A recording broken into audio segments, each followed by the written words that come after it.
ফলে আমরা মনে করি এই কার্যক্রমের মধ্য দিয়ে আমাদের জাতিগত নবায়ন সম্ভব, সেই নবায়নের ভিত্তিপ্রস্তর স্থাপন করা সম্ভব। আমাদের আজকের পহেলা বৈশাখ বা নববর্ষের দিন হাজার হাজার লক্ষ লক্ষ মানুষ গেল 3 দিন আগেও জাতীয় নাগরিক পার্টির সমাবেশে ইফতার মাহফিলে অথবা আরো বিভিন্ন যে প্রোগ্রামগুলো থাকে সেইখানে আমরা দেখি। কিন্তু এক ভিন্ন চিত্র আমরা দেখলাম যে গত 2 দিন আগে যখন আমাদের নববর্ষ উদযাপনের দিন মানে 14 এপ্রিল জাতীয় নাগরিক পার্টির উদ্যোগে তারা একটা অনুষ্ঠানের আয়োজন করছিল ঢাকার মধ্যে। এই দৃশ্য দেখার পরে জনমনে প্রশ্ন উঠেছে, ভাই ঘটনা কি? এটা তো এমন এক দিন যেদিন সারা বাংলাদেশ ছুটি, ঢাকা শহরে বিশেষ করে গ্রামে যতটুকু পালন হোক না হোক, বাট শহরের মানুষ একটু সবাই বের হচ্ছে। আর আমরা এই যে ফেসবুকে এই প্রোগ্রামটা নিয়ে যখন দেখলাম একটা স্টেটাস বিভিন্ন আইডিগুলো থেকে, মানে তাদের যারা বড় বড় ক্যারেক্টার আছেন এই দলটির, হাজার হাজার লাইক, হাজার হাজার কমেন্ট, কিন্তু মাঠ পর্যায়ে এই যে উপস্থিতি সেটা কিসের জানান দিচ্ছে? এনসিপি কি মানুষ আস্তে আস্তে বয়কট করছে? এনসিপির অনেক নেতা প্রতিটা রাজনৈতিক দল, যেমন ধরেন নাহিদ বিএনপির নিয়েও সে যেমন সমালোচনা করেছে, জামাত ইসলাম বা চরমোনাইদের এদেশের মানুষ ক্ষমতায় আনবে না, এই টাইপের দলকে মানুষ পছন্দ করে না। এটা কার কথা? নাহিদের কথা। সাজিস্ট দেখেন একের পর এক বক্তব্য উড়া ধুরা, শত শত গাড়ি।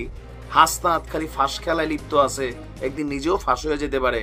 হান্নান মাসুদ কান্নাকাটির ফাঁকে ফাঁকে মানে হাতিয়া ওইটার সাথে ভাষান্তর অ্যাড করার আছে, জেলায় জেলায় একটা মারামারির সিচুয়েশন, অনেক রকম। এই যে জুলাই আগস্ট অভ্যুত্থানের এখনো অনেক পোলাপাইন ওয়ারিয়ার্স অফ জুলাই নাম দিয়ে এদেরকে মুলা ঝুলাই রাখছে, চিকিৎসা সবার হচ্ছে না, আবার এটার অনুদানের টাকাও নাকি শেষ। আবার এদের অনেকের নামেই যে কি বলা হচ্ছে উপদেষ্টাদের মধ্যে 2-1 জনের নাম আছে। সাংবাদিক ইলিয়াস আবার তিনি বলেন এরকম কোটি কোটি টাকা নাকি ধান্দা করতেছে। আবার ওনারে আলগা হাসনাতে ফোন দিয়ে কয়, ভাই আপনি ফেসবুকে লেখেন না। এটা আমার কথা না, সাংবাদিক ইলিয়াসের কথা, সাংবাদিক ইলিয়াসের কথা।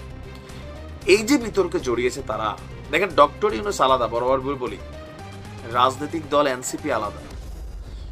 আমার কাছে মনে হচ্ছে বাংলাদেশের মানুষ রাজনীতিতে যে নতুন একটা পরিবর্তন দেখতে চাইছে, সেই পরিবর্তনের জন্য একটা সি টিমের দরকার ছিল। মানুষ মনে করত পরিবারবিহীন যে রাজনীতি, পরিবারতন্ত্রের বাহিরে একটা রাজনীতি হবে, মানুষের কথা বলবে এবং কথায় না কাজে কাজে। তো কাজে আর কথায় এই এনসিপি বা জাতীয় নাগরিক পার্টি 5ই আগস্টের পর গত 8 মাসে 101টা এজেন্ডা দিছে। কয়টা বাস্তবায়ন করছে আপনি বলেন? Any single? হাসনাত সার্জিস দৌড় দিয়া 5ই আগস্টের পর সেপ্টেম্বরে দেখলাম আওয়ামী লীগ নিষিদ্ধের জন্য তারা কোর্টে রিট করলো, যেই গতিতে গেল আবার এই গতিতে ফিরে আসলো, কয়েক ঘন্টা পরে রিট তুলে ফেললো। এখন বলতেছে না এটা ইউনূস স্যারে করতে হবে। উনি এত পাগল না। নানান গণপরিষদ নির্বাচন চাই, সংবিধান পরিবর্তন চাই, সেকেন্ড রিপাবলিক চাই। এই যে এতগুলো এজেন্ডার পর এজেন্ডা তারা আনতেছে, আবার 2 দিন পরে নাই, বেল নাই। এগুলো মানুষের কাছে প্রশ্নবিদ্ধ হচ্ছে। তারপর টাকা পয়সার ইস্যুতে যখন তারা বলে যে না নাম বললে ওই লোক বিপদে পড়বে, তো ভাই এগুলা তো মানুষ বোঝা শুরু করতেছে আস্তে আস্তে। এটাতে কি হচ্ছে, মানুষের অনেক আশা ছিল এই দলটা নিয়ে, আমারও ছিল, আমি অনেক পজিটিভ ভিডিও করছি, বাট সমালোচনার জায়গাগুলো এখন চলে আসতেছে। এই যে উপস্থিতি, আমারই তো লজ্জা লাগছে। ক্যামেরাম্যান ইউটিউবার ছাড়া জনগণ কোথায়? কেন আপনারা এখন আর জনগণ আনতে পারেন না? এখানে কি খাওয়া দাওয়া নাই দেখা? খাওয়াইলে বাঙালি আসে ভাই, এটা কিন্তু সত্য, এমনি একটু কমই আসে। এখন এটা নিয়ে তারা একটা বক্তব্য দিচ্ছেন, কিন্তু মানুষের কাছে জনমনে এটা একটা নেতিবাচক প্রতিক্রিয়া ফেলে দিচ্ছে।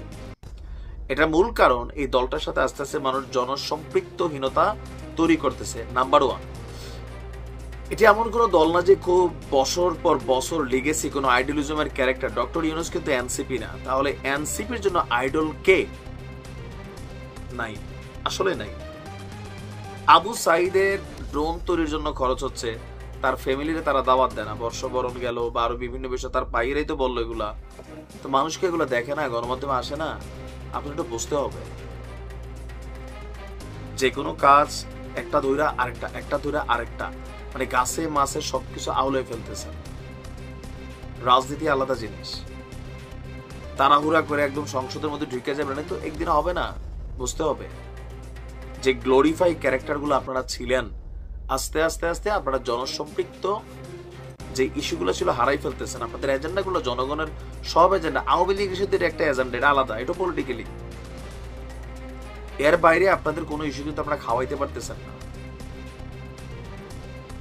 এইভাবে চললে কি অবস্থা হবে বুঝতে পারতেছেন? একটু ভাইবা দেখেন।